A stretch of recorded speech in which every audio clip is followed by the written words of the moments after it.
嚟到一條魚嘅講學，我係 AD，呢度最主要想同大家講關於修行上邊嘅小知識，俾大家知道各方面嘅嘢，咁等大家咧就喺修行路上咧唔會被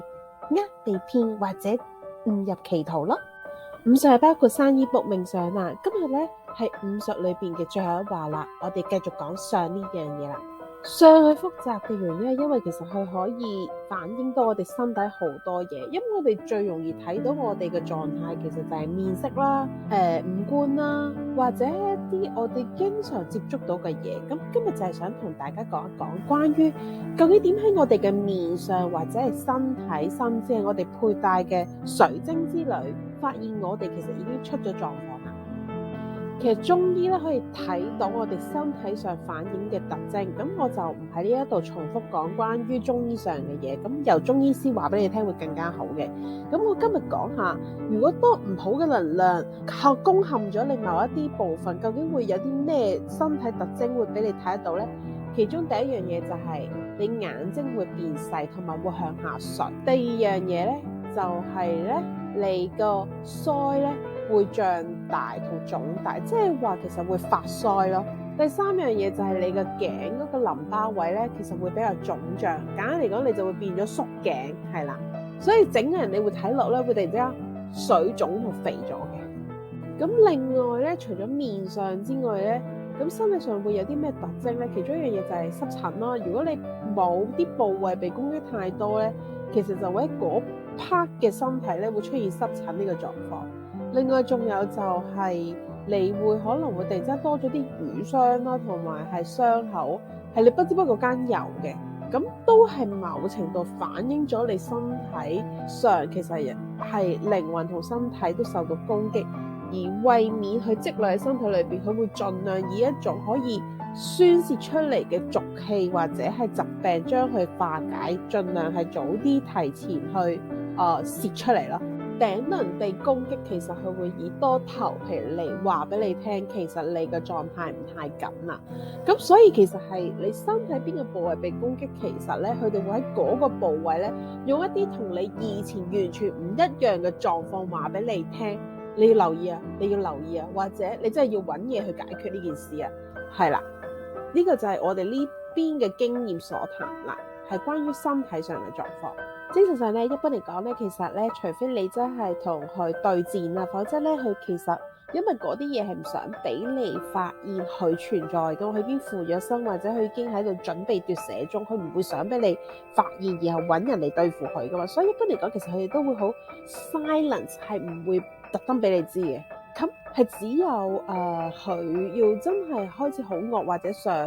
藉住佢而家用緊嘅人去影響埋其他人咧，佢先會出現啦，或者係有人要驅走佢嗰陣，佢先會好似電影咁反抗得咁厲害嘅。咁但係咧，其實你話係咪發現唔到有啲奇怪嘅狀況？唔係。第一樣嘢就係好容易會受孤立或者係欺凌啦。第二樣嘢就係佢哋如果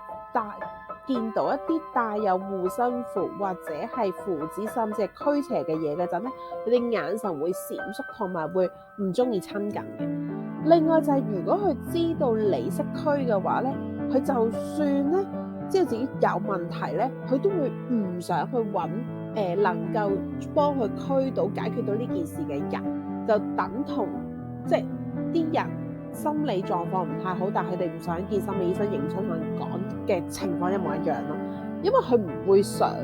歪收，然後俾人發現佢哋嘅存在，然後再趕走佢哋咯。好，咁講完身體同精神啦，咁仲有啲咩可以睇到咧？首先就係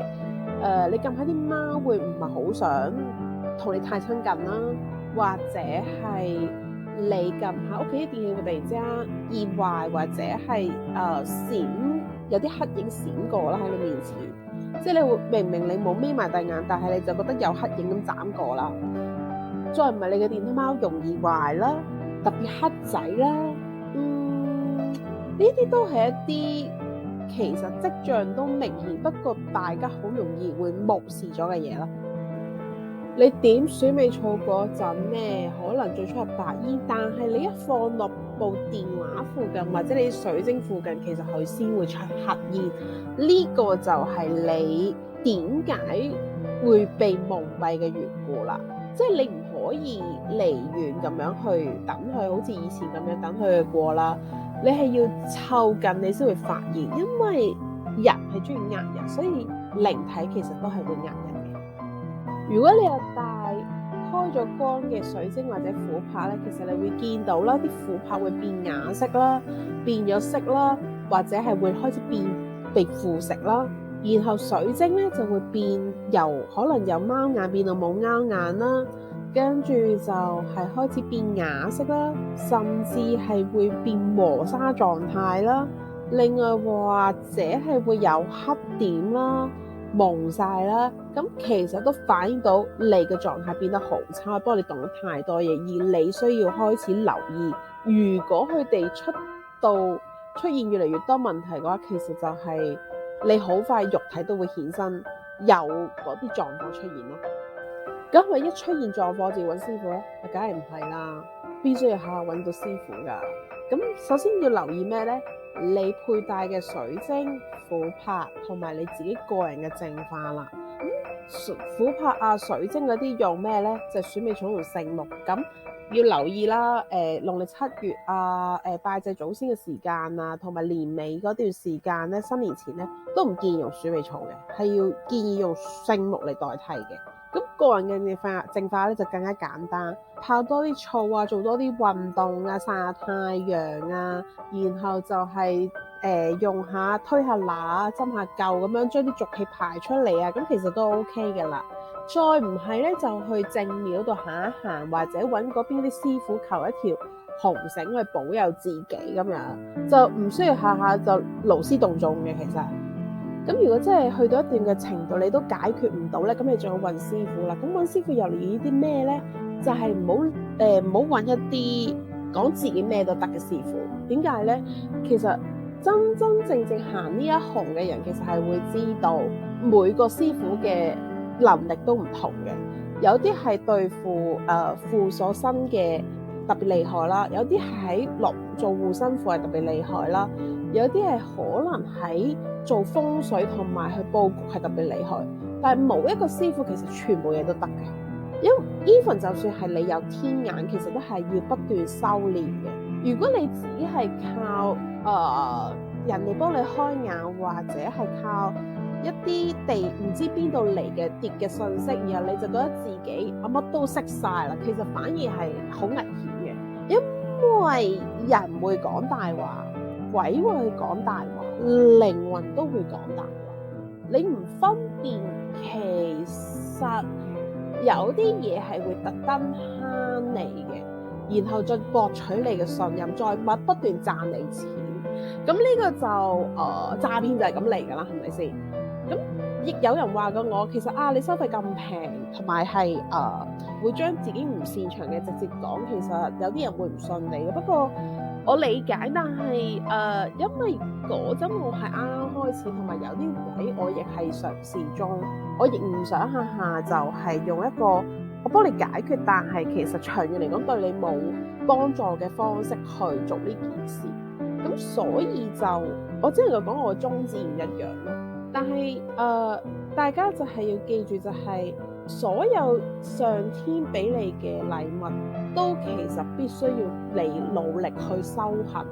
你先會可以用到。如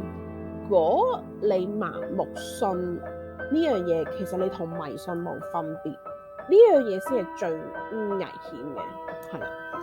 點解會咁講？就係當你踏入修行呢條路，你盲信自己嘅實力，其實都係應該講先係修行者最危險嘅事咯。因為講通常嗰啲人咧收費都好高，同埋係以利為主咯。